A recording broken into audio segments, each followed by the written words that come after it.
Good evening everyone. आज जो concept हम आपको बताएंगे ये ट्रांसफॉर्मेशन का सबसे टफ कॉन्सेप्ट है या वन ऑफ द टफेस्ट कह सकते हैं।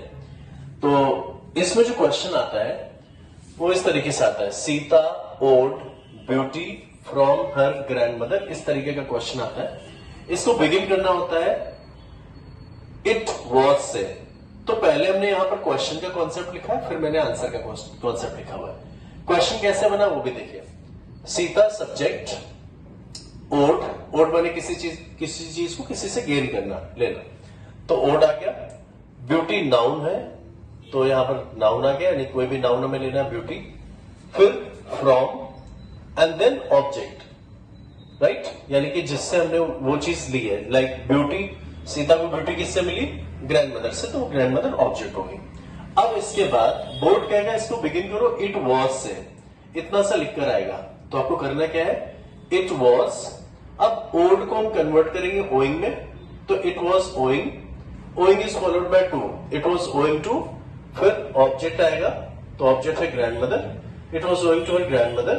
फिर दैट लगाएंगे, कंजंक्शन दैट, दोनों सेंटेंस को जोड़ने के लिए। It was owing to her grandmother that Sita is beautiful, यानी ये जो एडजेक्टिव है इस ब्यूटी, ये एडजेक्टिव को हम कन्वर्ट कर देंगे नाउन में, बन जाएगा ब्यूटीफुल। तो इसका कॉन्सेप्ट मैंने नीचे लिखा हुआ है, it was owing to, object हो गया ग्रैंडमदर, फिर हम दैट लगाएंगे एंड देन सब्जेक्ट आ जाएगा। सब्जेक्ट में मैंने यहां पर इज एम आर लिखा हुआ है, तो सिंगुलर है तो इज रहेगा, प्लूरल है तो एम या आर में से कुछ आ जाएगा, और फिर बाद में आ जाएगा एडजेक्टिव यहां पर। ठीक, तो इस तरीके से ये हमारा कॉन्सेप्ट बनता है। अगर हम इसी जगह दूसरा क्वेश्चन बनाना चाहें तो बहुत इजीली बना सकते हैं। देखिए दूसरा क्वेश्चन कैसे है, ही ओड हैंडसमनेस, हैंडसमनेस क्या हुआ? Noun. He owed handsomeness from his father. आप चाहें तो इस क्वेश्चन को नोट कर लेंगे, he owed handsomeness from his father. अब इसका आंसर कैसे करेंगे? तो हो जाएगा, बिगिन करने को कहा जाएगा इट वॉज, तो इट वॉज, ओड को कन्वर्ट करेंगे तो ओइंग हो जाएगा, इट वॉज ओइंग, राइट। अगर हम इस कॉन्सेप्ट के फॉर्मूले के हिसाब से चले तो देखें, it was owing, owing is followed by to, तो इट वॉज ओइंग टू।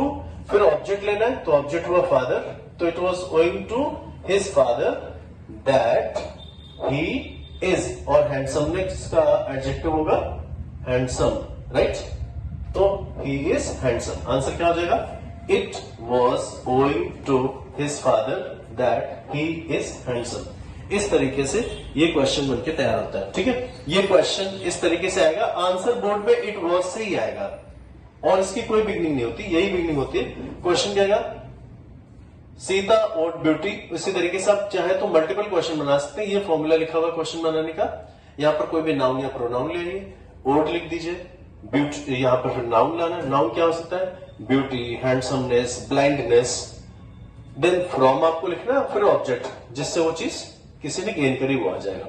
इसके बाद जब हम इसका आंसर बनाएंगे तो बोर्ड आपको आईएससी में ये क्वेश्चन आता है, तो बोर्ड क्या बिगिन करो इट वॉज, इट वॉज के बाद बहुत आसान ओइंग लिख देना, ओइंग के बाद टू लगा दीजिएगा, कॉन्सेप्ट में लिखा हुआ है। फिर ऑब्जेक्ट, यानी जिससे भी कोई चीज वो गेन की गई वो आ जाएगा ऑब्जेक्ट। फिर दैट, और सब्जेक्ट जो हमारा यहाँ शुरुआत में दिया है, ही शी इट या कोई नेम, वो। उसके बाद इज एम आर में से एक सिलेक्शन कर लीजिए अकॉर्डिंग टू सब्जेक्ट, और लास्ट में यहां पर एडजेक्टिव, यानी कि अगर ब्लाइंडनेस है तो ब्लाइंड, हैंडसमनेस है तो हैंडसम, ब्यूटी है तो ब्यूटीफुल, राइट। इस तरीके से ये हमारा कॉन्सेप्ट आके बन जाता है। आप इसको गौर से देख लीजिए, बहुत इजी है। Sita would beauty from her grandmother, तो इसको कॉन्सेप्ट कैसे बना है क्वेश्चन का, सब्जेक्ट ओड, ब्यूटी नाउन है तो नाउन, फ्रॉम और ऑब्जेक्ट हो गया ग्रैंडमदर। बोर्ड कहेगा बिगिन करो इट वॉज से, तो इट वॉज प्लस, अब ओड को हम कन्वर्ट करेंगे आईएनजी फॉर्म में, तो it was owing and this is followed by to, तो इट वॉज ओइंग टू। फिर ऑब्जेक्ट आ जाएगा, तो it was owing to object and then that, फिर सब्जेक्ट इज एम आर, और अब नाउन को हम एडजेक्टिव बना देंगे, तो यानी कि ब्यूटी का ब्यूटीफुल हो जाएगा। तो आंसर हो जाएगा it was owing to her grandmother that Sita is beautiful. I hope ये कॉन्सेप्ट सबको समझ आया होगा। जय श्री राम।